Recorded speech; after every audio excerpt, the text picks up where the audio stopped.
Hello friends, heredity and evolution में second part evolution का start करते हैं। और इवोल्यूशन में हम पढ़ चुके हैं कि इवोल्यूशन मीन्स कि जब वेरिएशंस आते हैं, उन वेरिएशंस के कारण सिंपल ऑर्गेनिजम्स से कॉम्प्लेक्स ऑर्गेनिजम्स बनते हैं, यानी कि उनका इवोल्यूशन होता है, उनका विकास होता है एक किस्म से, ये माने आप। और ये विकास कोई पॉलिटिकल विकास नहीं है, कहीं आप ये सोचो हुआ नहीं हुआ, अपना ये बायो का विकास है कि सिंपल ऑर्गेनिज्म से कॉम्प्लेक्स ऑर्गेनिजम्स बनते हैं। तो इवोल्यूशन क्या है, किसके कारण आता है? वेरिएशंस के कारण आता है, कि जो एग्जिस्टिंग हैं उनमें वेरिएशन आता है, जिससे स्पीसीज धीरे धीरे, यानी कि काफ़ी टाइम लगता है, लाखों साल लग जाते हैं इसमें, लेकिन जो नया ऑर्गेनिज्म बनेगा वो ऐसा बनता है कि पहले वाले से वो लगभग बिल्कुल अलग होता है। और इस वेरिएशन के दो कारण हम पढ़ चुके हैं। एक तो सेक्सुअल रिप्रोडक्शन के कारण वेरिएशंस आते हैं, जो इवोल्यूशन की जड़ है, इसके कारण आते हैं।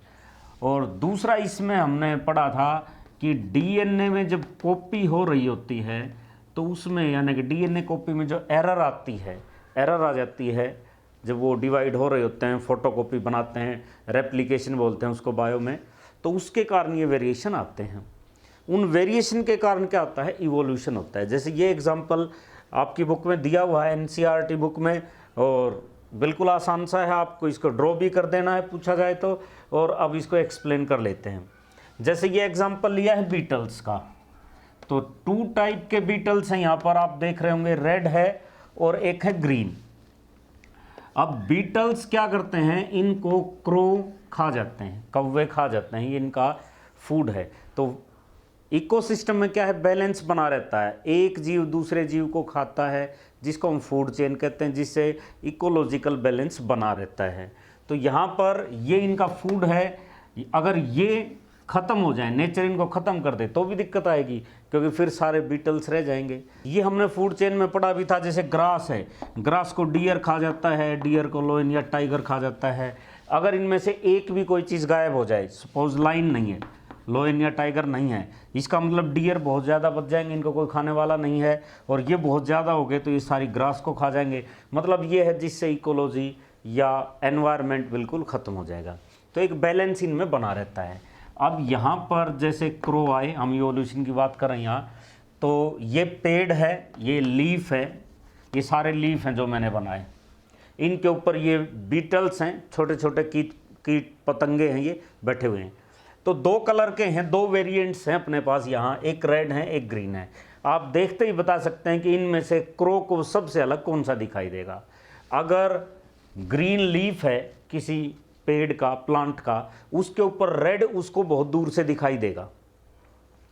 तो क्या हुआ, यहाँ पर जो क्रो है वो शिकार करेंगे रेड का, क्योंकि अलग दिखाई दे रहा है, तो इसको वो खा जाएंगे। और क्योंकि लीफ भी ग्रीन है और ये भी ग्रीन है, तो ग्रीन को एडवांटेज मिलेगा, वो कम दिखाई देंगे, वो बच जाएंगे। तो ये क्या करेंगे, फिर इनमें रिप्रोडक्शन होगा। रिप्रोडक्शन के कारण क्या हुआ, इनकी संख्या बढ़ जाएगी। और रेड अब बच गए कम, क्रो खा गया। अब क्रो क्या करेगा, रुकने वाला तो है नहीं, ये इसका फूड है, ये और खाएगा इसको, क्योंकि ये ग्रीन लीफ के ऊपर रेड बिल्कुल अलग दिखाई दे रहे हैं, तो क्रो फिर खा जाएगा, ये और कम हो गए। अब फिर भाई उसका तो फूड है, उसका काम ये है, तो क्रो क्या करेगा, फिर खा जाएगा, और एट लास्ट सिचुएशन ये आएगी कि सारे ग्रीन बच जाएंगे और रेड ख़त्म हो जाएंगे। तो ये एक इवोल्यूशन होगा कि जो बहुत कम थे वो इवोल्व होके लास्ट में बहुत ज़्यादा बच गए। और ये किसने करवाया? ये सारी नेचर की मेहरबानी है, प्रकृति कुदरत की मेहरबानी है कि क्रो का ये फूड थे, ये अलग से दिखाई दिए, अलग से दिखाई दिए, तो क्रो ने उनको सिलेक्ट कर लिया, यानी कि नेचर ने सिलेक्ट करवाया। सो इस प्रोसेस का नाम हम रखेंगे नेचुरल सिलेक्शन। नेचर ने सिलेक्ट कर लिया, रेड ख़त्म हो गए सारे, तो इसको हम कहते हैं नेचुरल सिलेक्शन। क्रो एक नेचर ही मान लो, नेचर का ही पार्ट है वो, उसने सिलेक्ट करके और उसको ख़त्म हो गए, ये बच गए। अब नेचुरल सिलेक्शन, या ये कहें एक और नाम, नेचुरल सिलेक्शन किस मेथड से हुआ, तो वो है सर्वाइवल एडवांटेज। ये वर्ड मिलेगा आपको आपकी बुक में, ये दोनों मिलेंगे। तो यहाँ पर क्या हुआ, जो ग्रीन है इनको सर्वाइवल एडवांटेज मिल गया कि भाई ग्रीन लीफ था, ग्रीन ये थे, तो बच गए, एडवांटेज मिल गया, फ़ायदा मिल गया, और नेचर ने रेड को क्या किया, सिलेक्ट कर लिया। तो इवोल्यूशन कैसे होता है, उसका पहला कारण ये होगा नेचुरल सिलेक्शन या सर्वाइवल एडवांटेज के द्वारा होता है। अब दूसरी कंडीशन पे आ जाऊं।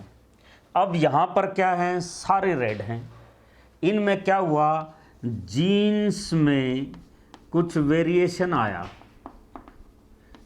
जीन्स में, जीन्स के जो अंदर होते हैं जो वेरिएंट हैं उनको एलील्स कहा जाता है। तो उन एलील्स के कारण इसमें वेरिएशन आया, जिसकी वजह से कोई एक आधा क्या बन गया, अब की बार ब्लू बन गया।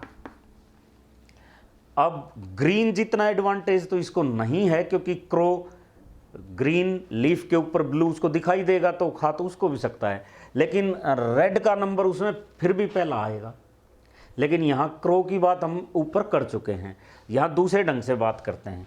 ये ब्लू है, ये रेड है, तो रेड में वेरिएशन आया, इसको जेनेटिक ड्रिफ्ट बोलते हैं।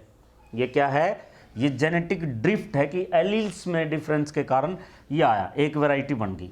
अब जब ये हैं तो ब्लू क्या करेंगे, यहाँ पे ये रिप्रोड्यूस करेंगे तो इनकी संख्या बढ़ेगी। अब देखो संख्या बढ़ गई। अब क्या हुआ, सपोज ये रेड भी हैं, ये ब्लू भी है। अब मान लिया कोई बड़ा जानवर, जैसे यहाँ एलिफेंट फुट, हाथी जा रहा है, उसका पैर पड़ गया वहाँ पर। पैर कहाँ पड़ा, ये देखो इस साइड में, जहाँ ये रेड थे इसी साइड में पड़ गया।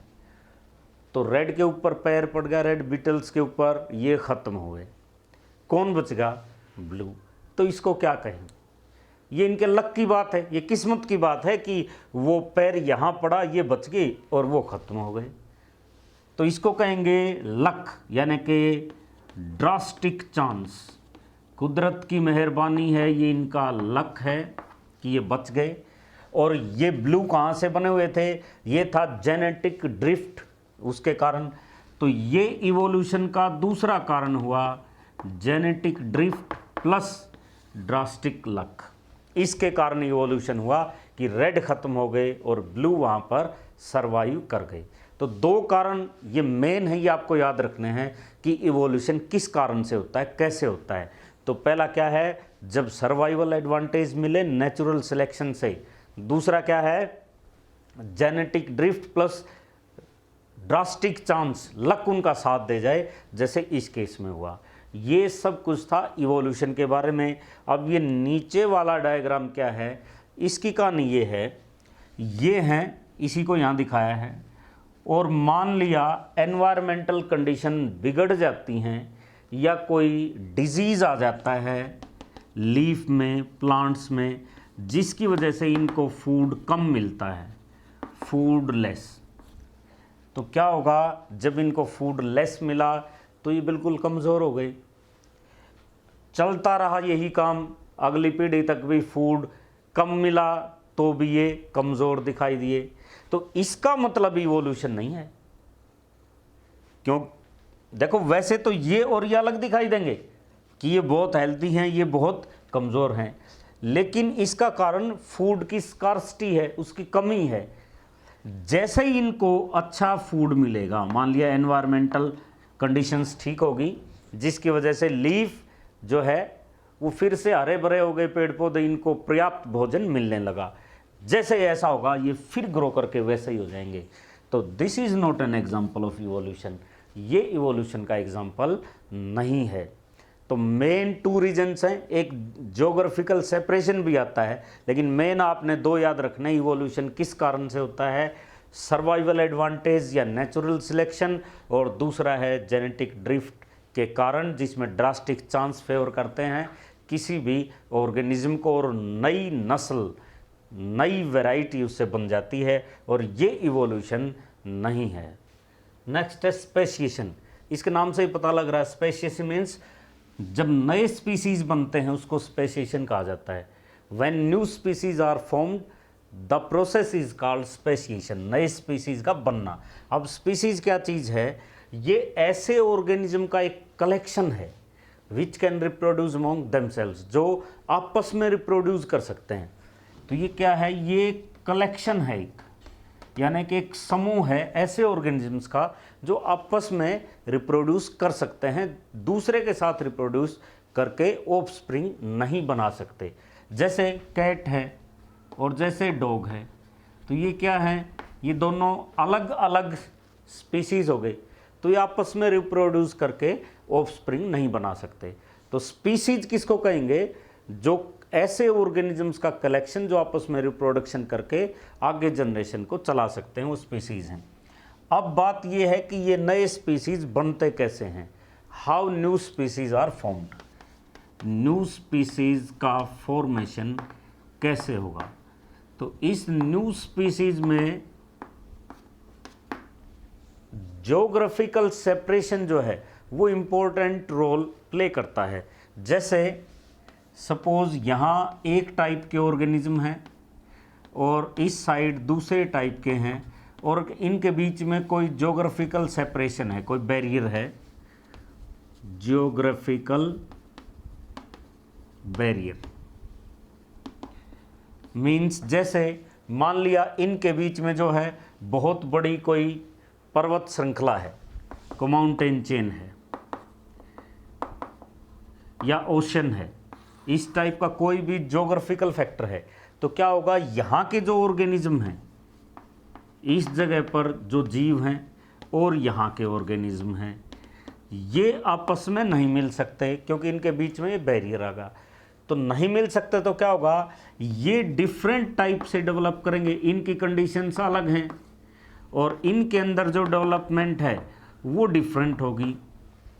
और जैसे जैसे ये जनरेशन्स आगे बढ़ती जाएंगी, चाहे एक ही जीव है, मान लिया बीटल्स हैं तो यहाँ पर बीटल्स हैं और यहाँ पर बीटल्स हैं, ये शुरुआत में मान लिया एक जैसे थे, लेकिन जैसे ये अलग अलग कंडीशंस में गए, एक दूसरे से नहीं मिल पाए, ये ज्योग्राफिकल बैरियर आया, तो क्या होगा, ये अलग तरह से डेवलप होंगे, ये अलग तरह से डेवलप होंगे, और जब हज़ारों साल इस काम में लग जाएंगे तो उसके बाद ये इतने अलग डेवलप हो चुके होंगे कि ये एक अलग तरह का स्पीसीज़ बन चुका होगा और ये एक अलग तरह का स्पीसीज़ बन चुका होगा।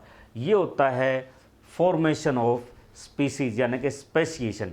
जैसे यहाँ पर कौन सा फैक्टर हमने लिया, ज्योग्राफिकल फैक्टर, जो नेचर ने एक फैक्टर डाला जिसकी वजह से दोनों ये क्या हुए, बिल्कुल एक दूसरे से अलग अलग हो गए। अब इसके बारे में और ज़्यादा जो इवोल्यूशन कैसे हुआ, तो महान साइंटिस्ट थे डार्विन, उन्होंने बताया था, डार्विन ने एक थ्योरी दी, उन्होंने एक विशेष नियम दुनिया और समाज के लिए भी बताया है, fittest will survive and weakest will perish away. जो फिटेस्ट होगा एनवायरमेंटल कंडीशन में वो सर्वाइव करेगा, जो कमज़ोर है वो या तो मारा जाएगा या भाग जाएगा। अगले वीडियो में इसकी बात करेंगे। और दोस्तों, अगर ये वीडियो आपको अच्छा लगा हो तो इस YouTube चैनल को सब्सक्राइब कीजिए, लाइक कीजिए, शेयर कीजिए और ज़्यादा से ज़्यादा स्टूडेंट्स तक पहुंचाइए ताकि उनका फ़ायदा हो सके।